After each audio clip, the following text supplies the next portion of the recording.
Hey guys, I'm Jess McDonald and this is my very last news show of the year, which is a sad thing, but I have prepared a top 5 stories of 2013 to keep you occupied.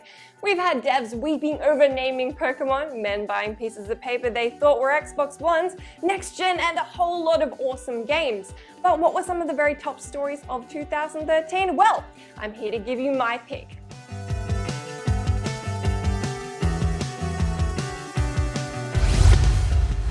This year we were battling over next gen while devs bickered about DRM and microtransactions, online modes went down across genres, there was publisher on publisher love, and a whole lot of snark.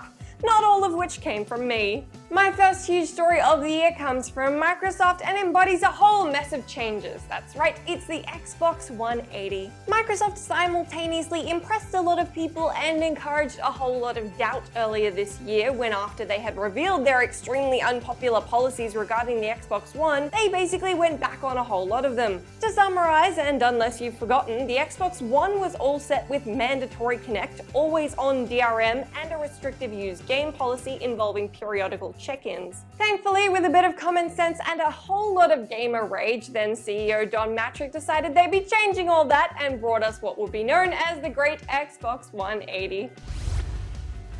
Next up is the biggest thing to come out of Nintendo this year, as long as you're talking giant pieces of plastic, because in the middle of 2013, the 2DS wedged its way into our lives. There was a huge uproar from hardcore gamers scratching their heads and screaming, "What were you thinking?" at the publisher for making a cheaper, chunky, non-3D, non-collapsible handheld console. Not a lot of gamers seemed to be on the fence about this one. Parents were happy to see something that would appeal to their younger kids and not be broken by a fall from a medium height, and almost everybody else recoiled at the notion of owning one. Do you guys reckon this was an epic fail from Nintendo, or do you see where they were coming from on this one? Valve had a huge year, but instead of using it to build up their already crazy popular franchises, they used 2013 to take on the hardware space. We saw the introduction of Steam machines and Steam OS, which is designed to run all your favorite Steam games on a living room console, which is totally upgradable, flexible, and designed by Valve. As the year has gone on, we've heard more about the specs and functionality of the machines, as well as the haptic feedback integrated controller. The beta test units have gone out, and this will definitely be hardware worth keeping an eye out for as we head into 2014.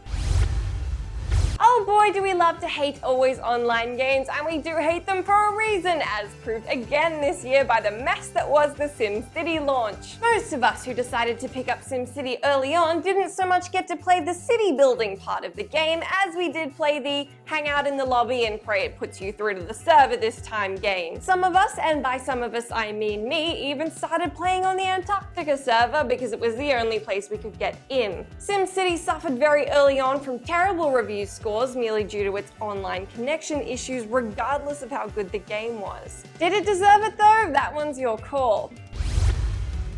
Last but not least on my list of 2013's big stories, this year gave us Titanfall, and then this year took it away again, that is if you wanted to play on PlayStation. The buzz-causing mech-ridden multiplayer shooter is all set to come to PC, Xbox 360 and Xbox One, but Electronic Arts have confirmed that Titanfall definitely won't be landing on PlayStation. The shooter grabbed over 60 awards after its E3 debut, which only intensified the blow to Sony fans who were told that the game would be staying a PC and Xbox exclusive.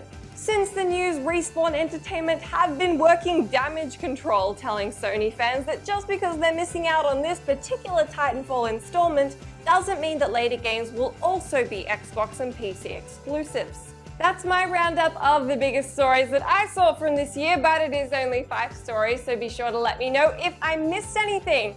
Continue to leave me your comments and tweets, which I love reading, and it's been great bringing you the news every day. I hope you have a very safe holiday, and I will see you on January 2nd.